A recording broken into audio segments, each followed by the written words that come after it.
we certainly don't have an economic democracy. Politically we have more of a Republican system, but economically we are very, very far from a democracy. And the closest thing that you can get to having a voice in your workplace is through joining a union. And when I say a union, I don't mean just bureaucracy. I don't mean just, hey, join an organization and paying money to them so someone can sit down in an office and do nothing for you. I mean, join a militant union, working class organization where you come together with your coworkers in a trusting way and build solidarity with them around common issues of concern. And that gives you a voice, and that gives you a semblance of democracy in your workplace. That guy and Sean and what he was saying and the workers around him, in large part, a lot of those union workers voted for Donald Trump. Yeah. And we didn't get into it, but part of it is NAFTA began the offshoring of those jobs and allowing General Motors and Fiat Chrysler and Ford and other companies to basically just say, screw the workers, we're going to Mexico and China. This isn't an attack on Mexican workers or Chinese workers. You got to understand, they went to Mexico because they knew that they can fuck the Mexican workers without being regulated. Exactly. So, but the point is, the Democratic Party, Hillary Clinton, I actually think they took it for granted how frustrated, angry, cynical that people in these regions are. And it's not only the auto industry, it's the steel industry, carpentry industry. There's a lot of different industries that have basically been no longer treated like human beings, just numbers on a balance sheet. And when he said it's not enough to just say jobs, we don't want bullshit service sector, no benefits jobs. Yeah. That's a lot of those jobs that they're including in the booming economy. Yeah. When you see 3.7% unemployment, a lot of those are part-time jobs with no benefits. So I think why we went, besides it being totally heinous and frankly evil, that General Motors, with the profit it is making, that was made not by General Motors executives, but by people like Sean and his coworkers, it is beyond belief by the Democratic Party. If the Democratic Party would, you could call out Trump about the fake emergency on the border wall, but if Kamala Harris or Tulsi Gabbard, I'm telling Tulsi too, or Elizabeth Warren or any of these people, Nancy Pelosi, Chuck Schumer, would spend a quarter of the time that they spend on bullshit things like the Russian stuff and every day focusing on what Trump's doing, if they would get their ass down to the Detroit GM station, and not just go, but actually start to propose, the real issue is we have no regulations on corporations in this country. Yeah. Why is it the general... And when they do have regulations, guess what they do? They go to another country that doesn't. Because it's very simple. General Motors, I'm saying in 2009, General Motors, Fiat Chrysler, Ford, you want money from the federal government? Then you need to keep a minimum threshold of workers in your plants. Yeah. Full-time workers, not temporary workers can only work a certain point before they have to they have to actually become regular workers, because they'll try to pimp a temporary worker for 5 years, and then what it does is it creates a division between the union workers and the temporary workers, because what's happening is GM they're trying to get more money possible, so instead of giving the GM worker that earned it because of their tenure more time and overtime, they'll just give it to the person that they're only paying $15. So overtime is just 21 versus overtime being 40. Exactly. Abort you, that's incorrect. Oh, my bad. Ford did take bailout money. Ford wasn't in as bad a shape as General Motors and Chrysler, but Ford did take bailout money because they argued they would be put at a competitive disadvantage if these other companies were getting money from the government and they weren't. So Ford did take bailout money. But the point is, it's not just GM. Let's look at Amazon right now, okay? All of these companies are getting free money from us. Free money from us. They're getting free money with no strings attached. Yeah. So I want to connect what's going on in Michigan right now and Ohio, and they closed the plant in Ontario, Canada too. So it's North America. It's not just United States. Canada. So you got Detroit Hamtramck plant closing down where he works. You have Warren Transmission plant, 1,300 workers getting laid off. You got Lordstown, Ohio plant getting shut down. I think 1,500 workers are getting laid off there. Yeah. You got a plant in Maryland. You got a plant in Ontario, Canada. The bottom line is this. These workers created this profit. Yeah. These workers are creating the profit not just for General Motors, but for the small businesses in these cities. Because the small businesses, the bars, the restaurants, the shopping districts, you name it, who's their customers? General Motors workers, or Fiat Chrysler workers, or Ford workers. Because the town's biggest... Are the town, right? They're built around the towns. It's not just the federal government. It's Detroit. It's Lordstown. They're giving General Motors subsidies and tax credits. The guy in Lordstown. People on the coast, what do we drive fucking Fiats. Right. So all of these companies are basically getting free money for them gracing us with their business, but no strings attached to that. Yeah. And it's the same thing with the banks. The banks get subsidies. Goldman Sachs, all these get subsidies for the federal government. There's no tight regulation on what you can and cannot do. That's why we had a global financial crash. Why is there no regulation? Why is it that we give free money to GM, to Ford, to Fiat Chrysler with you don't have to have a minimum threshold of workers. You don't have to have a minimum threshold of yearly raises. Yeah. You don't have to have a minimum threshold for what you give in pensions. No concession for the worker. You don't have to have a minimum threshold for what kind of conditions do you have in the workplace.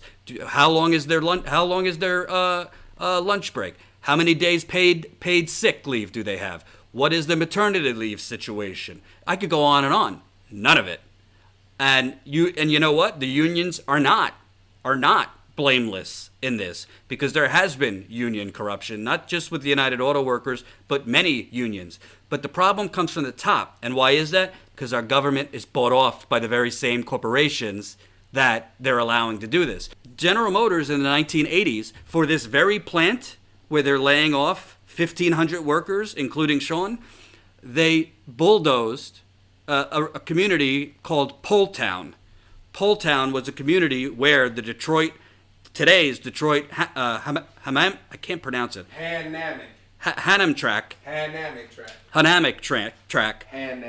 Hanamic track was put in, where they're laying off the remaining workers now, because again, no strings attached. They literally forced out 1,300 residents. I'll read it to you here. When General Motors announced today that it planned to cut up 14,000 jobs and might close 5 U.S. plants, the scope of the restructuring plan caught practically everyone by surprise. It also reopened a particularly sore wound in Detroit, which actually helped destroy parts of the city in the 1980s to make way for one of the factories GM now says faces closure.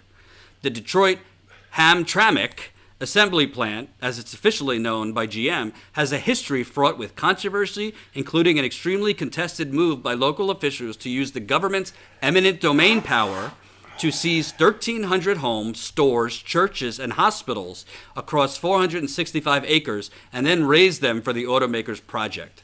At the time, then Mayor Coleman Young justified the measure as a way for a struggling city to gain a significant number of jobs after GM threatened to close 2 Detroit factories. Put in another light, GM advantageously leveraged the struggles of Detroit, as well as Hamtramck, a hamlet surrounded by Detroit, to score a sweetheart deal for a new factory. What kind of deal? Here's how the New York Times said it in 1981. The company expects to receive as much as $440 million in public subsidies from federal, state, and local governments.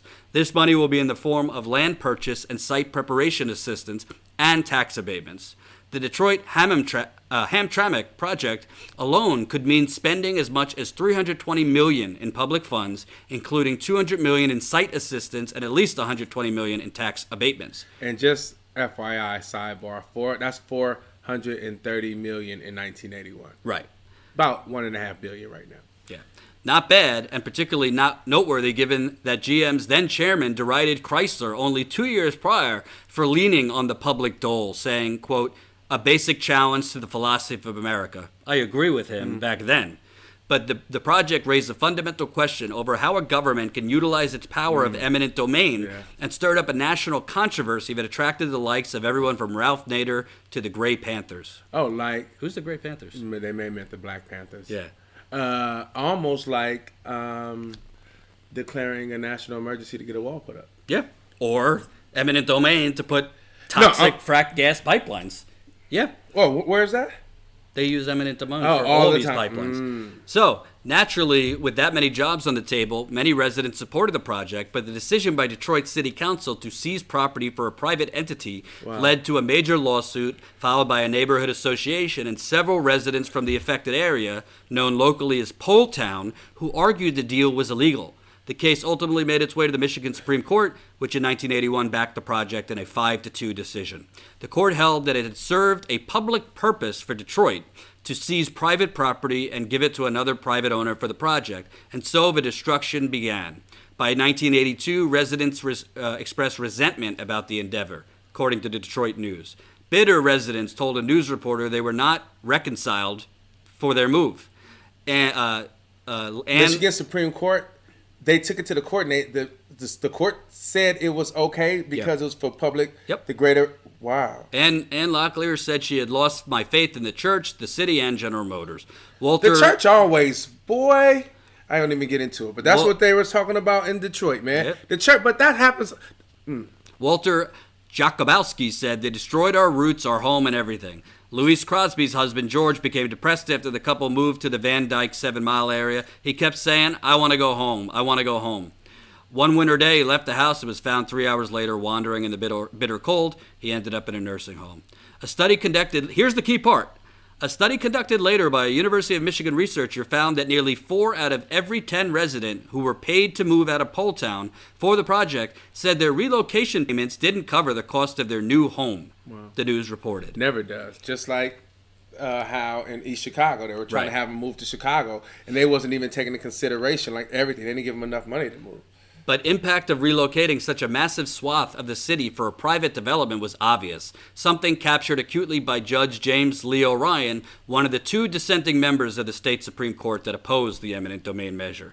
In his dissent, in which he said the case, quote, jeopardized the security of all private property ownership, Ryan wrote that the sharp change in legal thinking, quote, can be explained by the overwhelming sense of inevitability that has attended this litigation from the beginning, a sense of attributable to the combination and coincidence of the interests of a desperate city administration and a giant corporation willing and able to take advantage of the opportunity that presented itself. Quote, the jurisdiction for it, like the inevitability of it, has been made to seem more acceptable by the, quote, team spirit chorus of approval of the project, which has been supplied by the voices of labor, business, industry, government, finance, and even the news media. Virtually the only discordant sounds of dissent have come from the minuscule minority of citizens most profoundly affected Don't you hate that? by this case. Don't you hate? Hold on. Just don't you hate that though? Because this is 1981. 1982, I guess, when they're going to court, right? Mm-hmm. They understood that the only people that had the loudest voices were the people that were on TV. And you could have had an entire community yelling, but if no one has a camera in front of them, it seems like there's 2 crazy people that's against it. That's a minority. Mm-hmm. Because everyone is saying they're for it, because they're trying to push, oh, well, these jobs. You know what? They said the same thing when they built the Dodger Stadium. Mm-hmm. You know what I mean? After World War II, took all those homes from those from the Japanese people, LA, mm-hmm.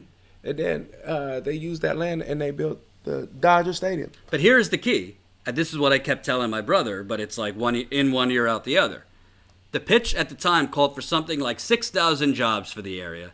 Today, 1,500 people work at the site. Yeah. And most of those people are not even full-time union I workers. wonder how many worked in. I bet you still wasn't 6,000. No. It's always inflated. Yep. Just like what's happening with fucking Foxconn. Yep. All of a sudden now, they're switching up and they're not going to... And Ty just demonetized us, so feel Sorry. free. And come on now, this is a company. Yep. This is a company. No one in mid-construction... Think about this. If they're putting up a high rise of apartments, what normally happens is they understand exactly. It's almost like making the movie. You have pre-production. During pre-production, you figure out all the kinks, except those X factors that happen in any type of thing where you can't prepare enough. But you figure out all the kinks. We're spending a lot of money on this, so we need to make sure that the production, we know it from beginning to end. Now, if we have to shift a little bit, minor shifts, we have things in place for that. But for the most part, the production is done in pre-production. When you have a large company that has a purpose and an intent, to say that they will then they didn't switch lanes, they switched routes. What they said, they're not doing what type of workers they're not going to have in there? Auto workers. They're not going to have the auto workers. They're going to be making. Oh, in Foxconn? Foxconn. Oh, they were going to have workers to make these LSD glass Yeah. screens. Yeah. And they're not. Nope. See, so come on now. They knew that. They just put that in there to get the deal, and once the deal is done, it's done. They know the state is not going to be like, oh, okay, no, spent too much money invested. But there's another element, and this is what I was telling my brother about Amazon. So, and the promise of spin-off development to make up for what was lost, similar to recent talking points issued by Ford to justify tax breaks for a redevelopment project just west of the city's downtown, never came to fruition. Quote, it turned out, Ryan told this website on Monday, they didn't employ as many people after all because they put in robots, and all kinds of businesses didn't go up. That's a point covered in fine detail by Pulitzer Prize-winning journalists Paul Ingrassia and Joseph B. White in their book Comeback. GM's head honcho at the time, Roger Smith, specifically aimed for Poletown to be a highly automated factory. So the point is, out the gate. Yeah. That wasn't something that he decided as he was building. Oh, no, that's what they right.